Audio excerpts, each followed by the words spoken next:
तो ससुराल जाने के लिए सारी चीजों को एक तरफ रखकर थोड़ी सी पैकिंग की और मौसी के घर पर आ गई। सोचा कि ससुराल जाते जाते मौसी से भी मिलती चली जाऊं, और आज जयदेव की भी छुट्टी थी। यहाँ पर आकर शादी की सारी वीडियोस देखी मौसी के साथ और शिवांश के साथ। लेकिन शिवांश की प्यारी प्यारी बातें एक अलग ही लेवल पर ले जाकर मन को मोह लेती है। और सही में यह बहुत टूटा फूटा बोलता है, लेकिन बोलता है जब लगता है इतना प्यारा बोलता है ना। रात को हम लोग बहुत लेट सोए और उसके बाद में हम लोग सुबह उठे और घर के कामों में लग गए। देख रहे हो आप मेरी मदद करवाता हुआ यह प्यारा सा बच्चा। इसी तरह मदद करवाते करवाते इसने मेरे को पूरा घर अरेंज करवा दिया। लेकिन सही बता रही हूँ, इसको काम करना बहुत अच्छा लगता है घर का। और सारे बच्चे ही ऐसे ही होते हैं, काम करो तो बीच में आ जाते हैं कि मुझे भी काम करना है। पता नहीं इनको कौन से लेवल का चाव चढ़ा रहता है काम करने का। मैंने और मौसी ने मिलकर घर का सारा काम निपटाया। मौसी ने किचन में आटा लगाया और किचन की स्लैब को एक बार अच्छे से साफ भी किया। इससे पहले मौसी घर के बाहर झाड़ू लगाकर आ चुकी थी और सिर्फ अभी चल रही है गपशप और गपशप। मेरे पास किसी ने कमेंट किया था कि भोले पंछी से भी मिलवाओ, तो भोले पंछी से भी मैं आपको मिलवा देती हूँ। सही में यह मेरा बहुत ही प्यारा भाई है और इसका नाम भोला पंछी है। आप सभी भी मुझे कमेंट करके जरूर बताइएगा कि क्या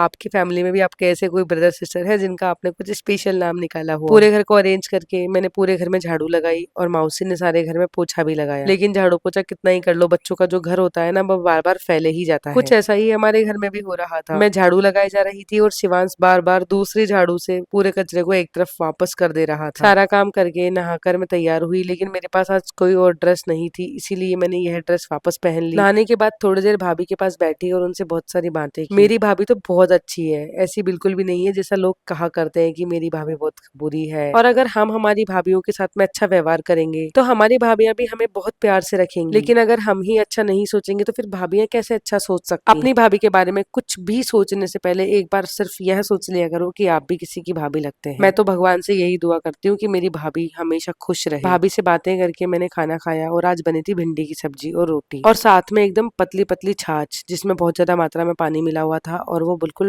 नॉर्मल टेम्परेचर की छाछ, क्योंकि अभी खांसी हो रही है मुझे। फिर मैंने ये व्हाइट कलर का सूट पहना, तब तक जयदेव भी घर पर आ चुका था। दोनों बच्चों को मैंने एप्पल काट कर दी और मैं और मौसी मार्केट आ गए। आज मैंने फाइनली जयदेव के लिए स्टील वाला टिफिन बॉक्स खरीद ही लिया। मुझे बहुत दिनों से इसी टिफिन बॉक्स की तलाश थी, लेकिन समय की कमी के कारण मॉल नहीं जाना हो रहा था और आज फाइनली मैं ले ही आई यह टिफिन। हमारे साथ में जयदेव भी मार्केट गया था तो वह अपनी शॉपिंग करने में लगा हुआ था। लेकिन मेरे बेटे की सबसे अच्छी खास बात यह है कि इसकी जिद किसी भी चीज को लेके नहीं होती है। घर पर आकर सबसे जल्दी बनने वाली दाल मौसी ने बनाई और भाभी ने आलू बैंगन की सब्जी बनाई। दोनों बच्चों को मैंने खाना परोसा, लेकिन जयदेव की जिद थी कि मम्मी आप अपने हाथों से मुझे खाना खिलाओ। यह दाल देखने में बड़ी सिंपल है, लेकिन सच बता रही हूँ बहुत ही स्वाद बनी। शिवांश तो मेरे हाथों से खाना ही नहीं खा रहा था, इसीलिए मैंने जयदेव को ही खाना खिलाया मेरे हाथों से। शिवांश को सिर्फ जिद रहती है कि मैं खुद के हाथ से खाना खाऊं, और यह जिद होनी भी चाहिए। ऐसे ही तो बच्चे सीखेंगे। और फिर मैंने और भाभी ने भी साथ में बैठकर खाना खाया। भाभी के हाथ की सब्जी भी लाजवाब बनी थी। चलिए मैं आपसे कल मिलती हूँ, अपना ध्यान रखिएगा।